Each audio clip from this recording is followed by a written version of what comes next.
Bueno, llegamos al momento estelar, la participación de nuestro invitado especial, el doctor Hugo Aboites Aguilar, académico, editorialista, activista, personalidad fundamental de la educación pública, que nos honra con su presencia y al que pues, le tributamos un aplauso de agradecimiento.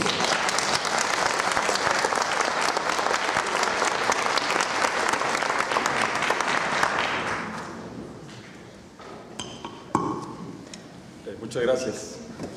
Y muchas gracias, y ustedes pueden ver lo bueno que es tener amigos que están dispuestos a exagerar con todo el exceso excesivo y excelente de un halago como el que me hace el compañero.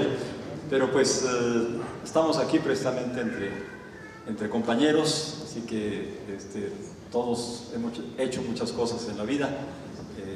Sobre todo ustedes que acaban de crear un sindicato, y acaban en el sentido de que pues, es un sindicato muy joven todavía, que acaban de crear toda una institución, un sistema de preparatorias a nivel de la ciudad, cosa que, como decía el compañero, si no fuera por aquellos padres de familia,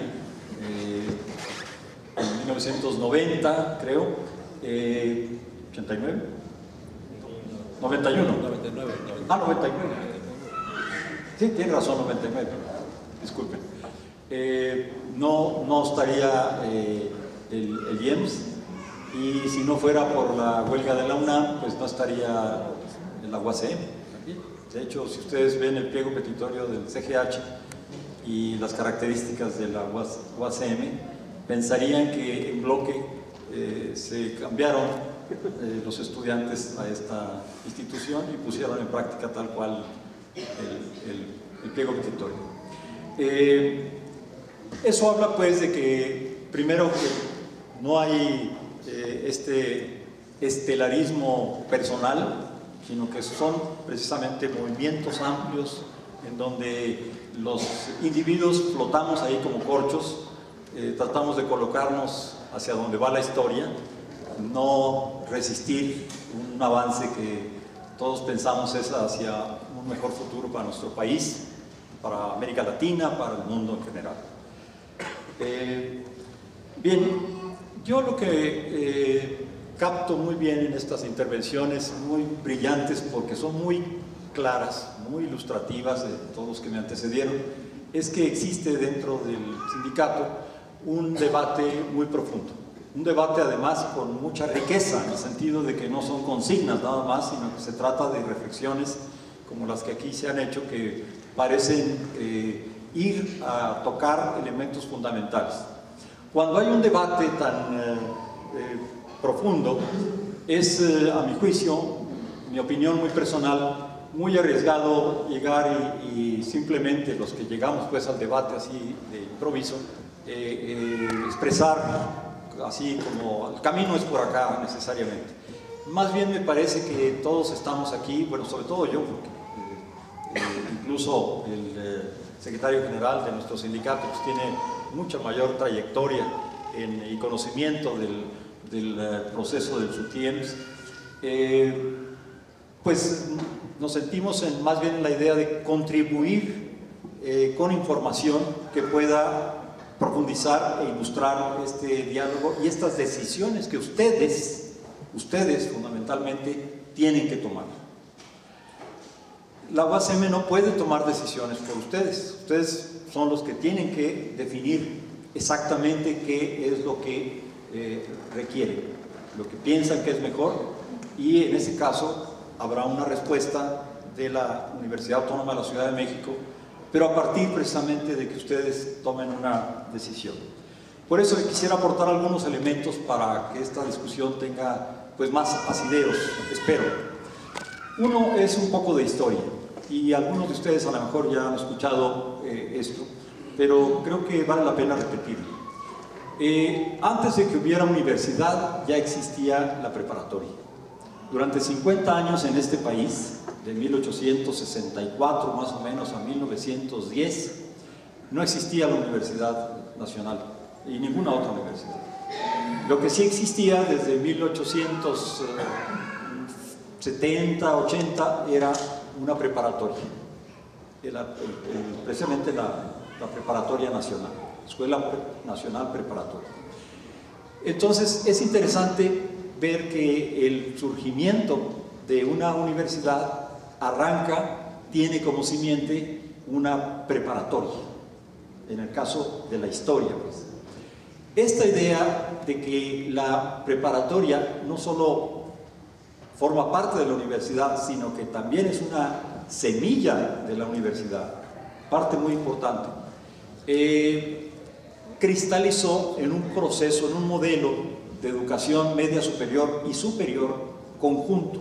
Es decir, todas las instituciones autónomas que nacen después de la UNAM tienen como característica, o la mayoría pues, tienen como característica el que nacen junto con una preparatoria.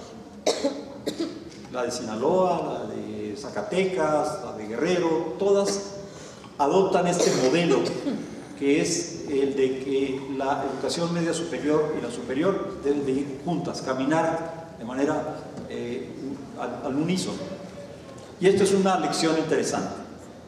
La segunda lección es que hay un momento en los 70s en donde se decide hacer otro modelo, una separación de la preparatoria respecto de la universidad. Y se empiezan a crear, más allá del Politécnico con sus preparatorias, Chapingo, la UNAM, etc., se empieza a crear el CONALEP, se empieza a crear el Colegio de Bachilleres con la idea de que los bachilleratos subsisten por sí mismos, sí pueden sustentarse en sí mismos sin el cobijo, la sombrilla de una universidad. Este modelo, de 70 en adelante, sigue una historia paralela a la que siguen las universidades. Algunos decimos que después de 40 años de ver la coexistencia entre dos modelos, uno que junta la educación media superior con la superior y otro que la separa, es momento en que se pueden hacer balances. Desgraciadamente no se ha hecho un balance sistemático, exhaustivo, transversal, generalizado de cuál es el resultado de estos dos experimentos que se han hecho en el país. Pero es muy interesante. Si tuviéramos en este momento los resultados de ese balance, tendríamos una discusión todavía más rica. Y de paso, una comercial, por eso es tan importante que estudiemos la educación en nuestro país. La otra cuestión, el tercer elemento que me llama a mí históricamente la atención, es el hecho, sin pasar todavía al tercer elemento. A mi juicio, la experiencia, si nos fijamos por ejemplo en la UNAM, en el Politécnico, versus respecto de los colegios de bachilleres, CETIS, CONALEPS, etc., es abrumadora, en el sentido de que la educación media superior cobijada por una universidad es mucho mejor, ¿verdad?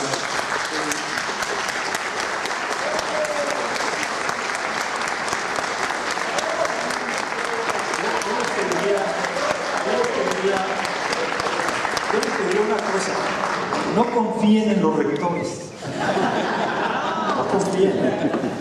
No porque por sí, por esencia, sean tramposos, sino porque sienten una responsabilidad que los hace ser sumamente cautelosos. Esta afirmación que yo acabo de hacer, por ejemplo, algunos de ustedes la interpretan como que está diciendo hay que ir por la fusión, ¿verdad?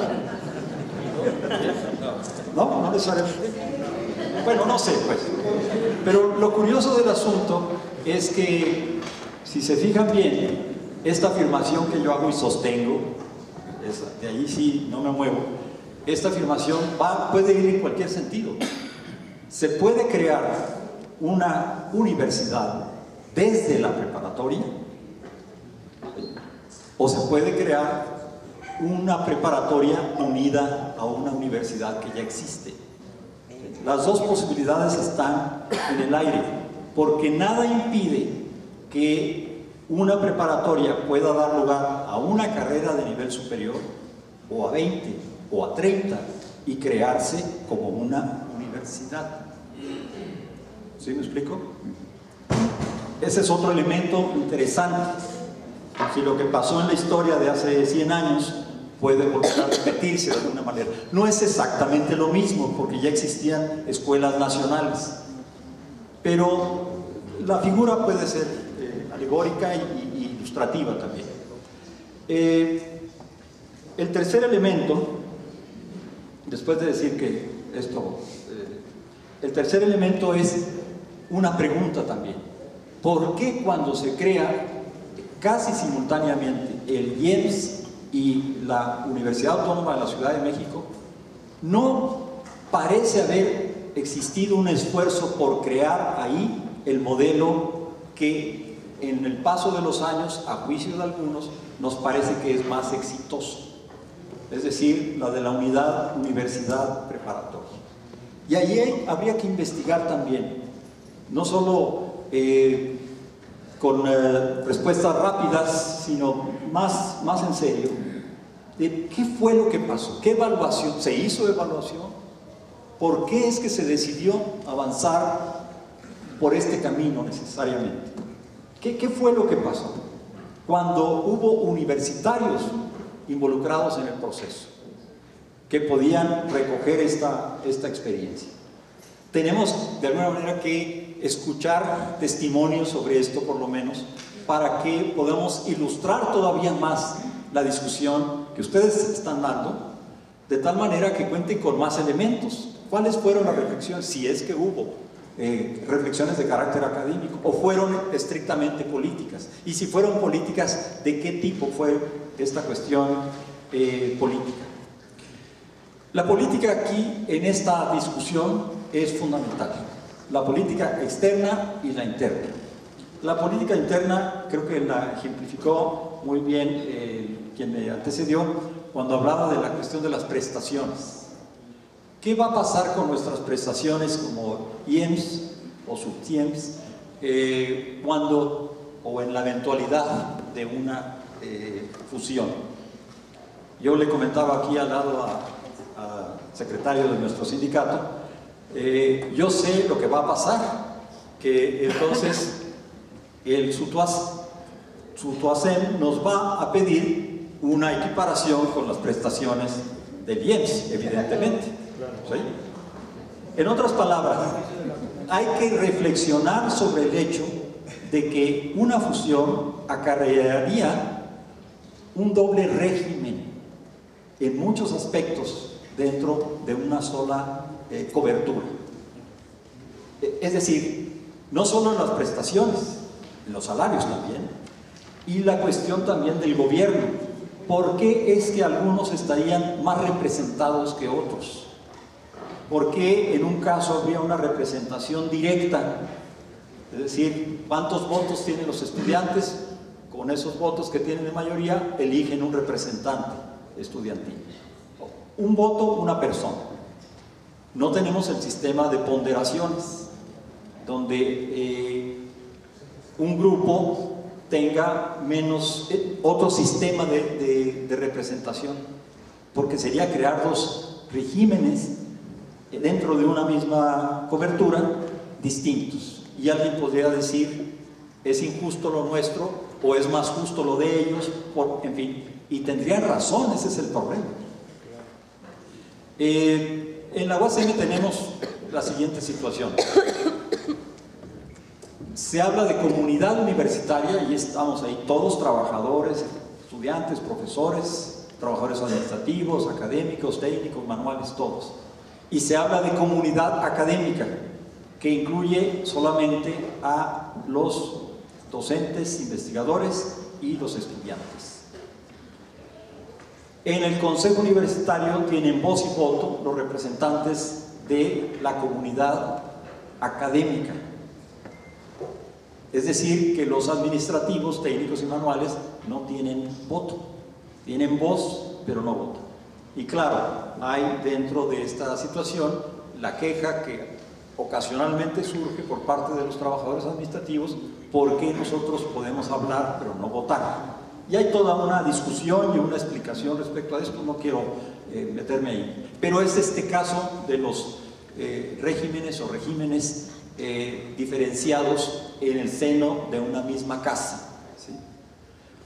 Ese es un problema político porque implica una problemática que afecta o en apariencia o en realidad puede afectar intereses muy diversos. Ahí hay un área política interna.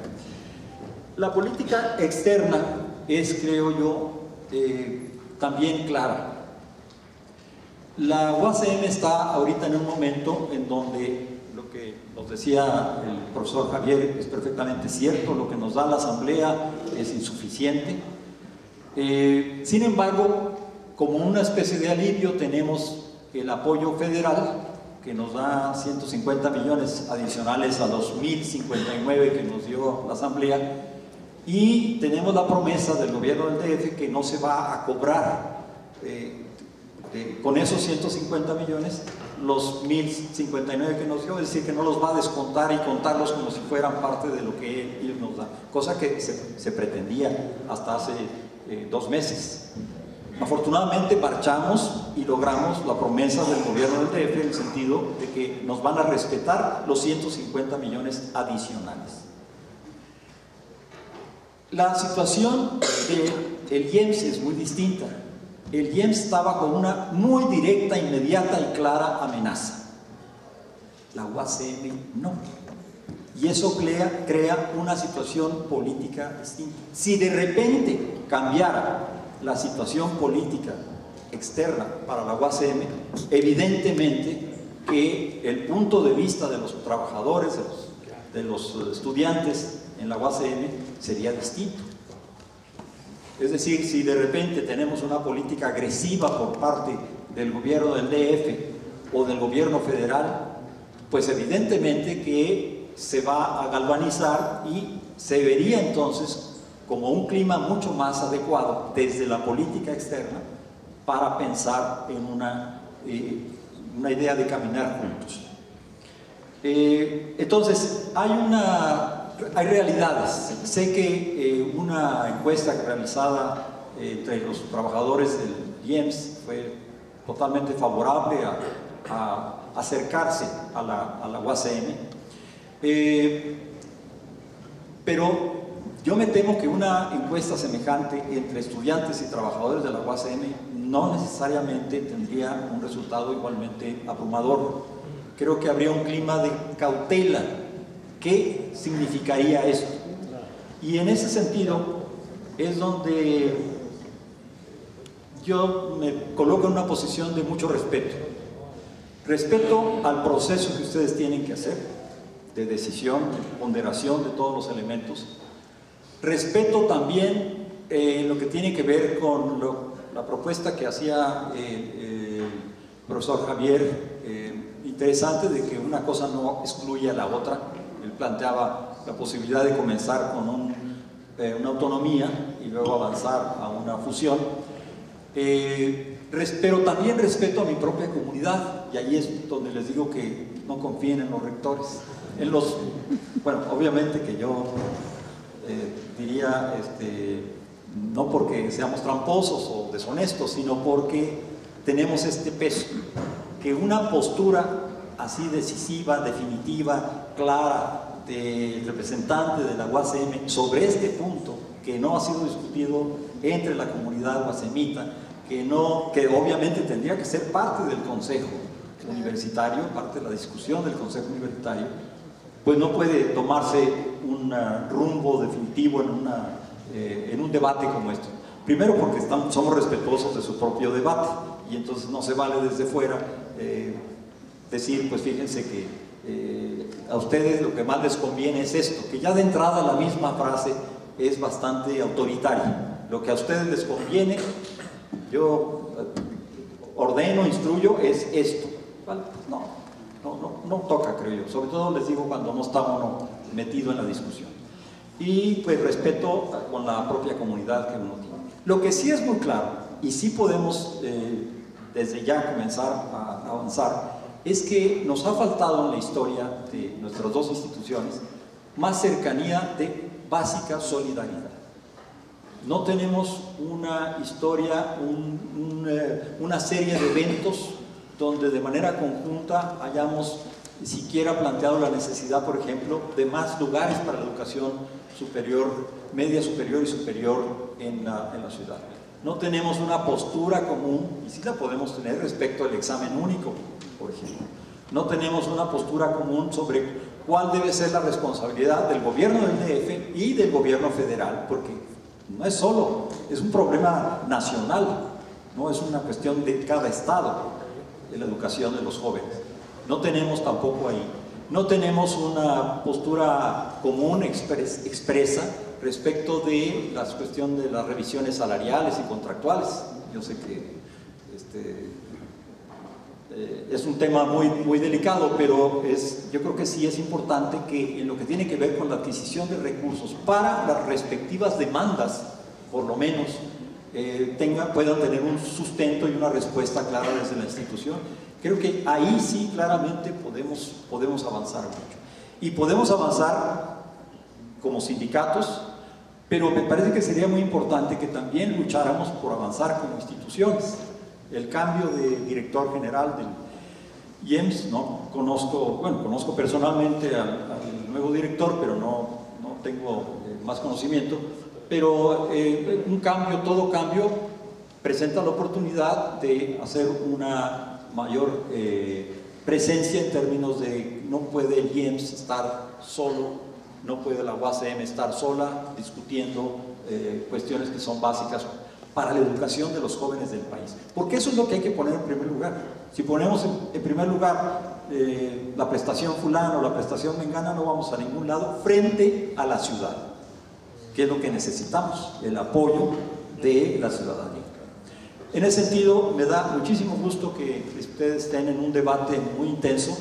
Es un debate que, pues, tarde o temprano se va a comenzar a dar también en la UACM en forma de rebote, porque esto se conoce, se sabe, va a haber preguntas, a ver, el rector estuvo allá, qué dijo, qué no dijo, cómo la ve, etcétera. Y entonces, pues, el debate se va a abrir ya el debate nuestro.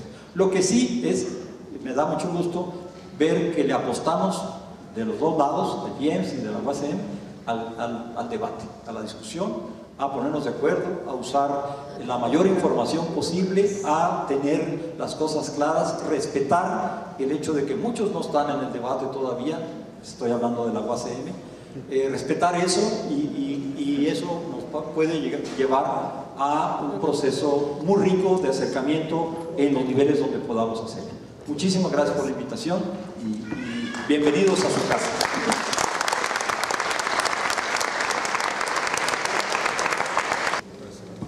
Bueno, en primer lugar sí quisiera señalar que estamos en una discusión que es sobre los cómo.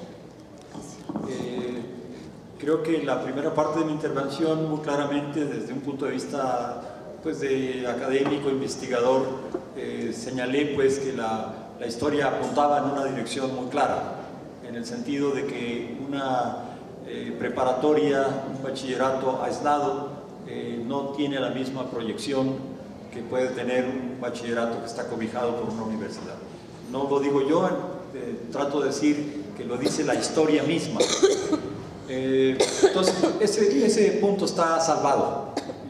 Retomo las palabras de aquí de mi colega, en el sentido de que sí, pues no estaría yo aquí si no fuera porque este es un punto importante, interesante, capital, vital, que requiere la mínima voluntad política de estar aquí, pero también otra voluntad, que es la de que efectivamente, así como ya se presentaron ustedes o su representación frente al Consejo Universitario, pusieron y pudieron exponer sus puntos de vista, sus inquietudes, este camino está abierto ya desde la constitución misma del Consejo Universitario, la posibilidad de que ustedes participen, den a conocer sus puntos de vista y hagan propuestas que el Consejo Universitario puede incluso retomar, como por ejemplo esta de un congreso académico, idea con la cual yo estaría totalmente de acuerdo para empezar. Me parece también muy importante que se tome en cuenta la cuestión de la representatividad. Yo decía esto de la desconfianza de los rectores, y lo dije, no porque sean tramposos o cosas por el estilo. Yo creo que muchos no lo son, pero bueno. Lo importante es que, lo que quiero decir con eso es que finalmente uno puede decir aquí, digamos en un tono muy exaltado, que vamos juntos y hasta la muerte, compañeros.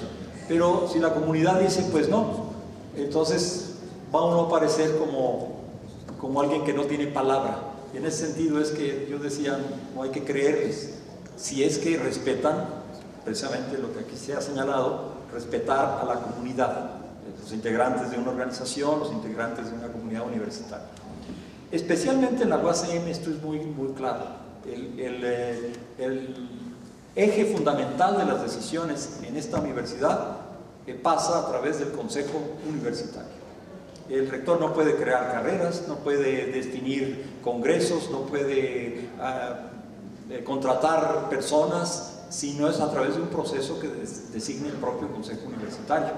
En otras palabras, hay esta parte muy fuerte de la democracia y por eso la idea de que finalmente uno representa lo que diga la comunidad, sobre todo sobre un tema como este. La preocupación de algunos compañeros de la comisión ejecutiva del sindicato debe tomarse como un dato de que hay que trabajar en todo caso respecto de las perspectivas de un proyecto de esta naturaleza. Ha habido discusiones importantes en la UACM, por ejemplo, sobre la ampliación de más planteles, sobre la admisión de jóvenes que protestan en las calles porque no tienen un lugar, y han sido discusiones que están llenas de cautela. Digamos, no hay posiciones inmediatas. Entiendo, por ejemplo, que a la pregunta, ¿estaríamos de acuerdo en que sea absorbido el IEMS por el INE? Por supuesto que no, pero la respuesta a eso es muy distinta dependiendo de los distintos grupos que existen en la sociedad, en las colectividades, es muy distinta. ¿Hay alguien en el país que está de acuerdo en que desaparezcan 43 compañeros nuestros? Yo dudo mucho que esté alguien de acuerdo a algún grupo, pero la respuesta que se da, la vemos. Es una respuesta que dura unos meses y que luego empieza a ser sustituida pues, por la casa de fulano, la casa de mengano, y nosotros quisiéramos que la respuesta fuera permanente, profunda, constante, como este domingo, donde vamos a estar ahí haciendo uso de la voz para decir, han pasado ya muchos meses y se cumple un aniversario, podemos decir, y qué se ha hecho, dónde están, pero finalmente la respuesta es muy variada y por eso insisto en la cuestión de los cómo.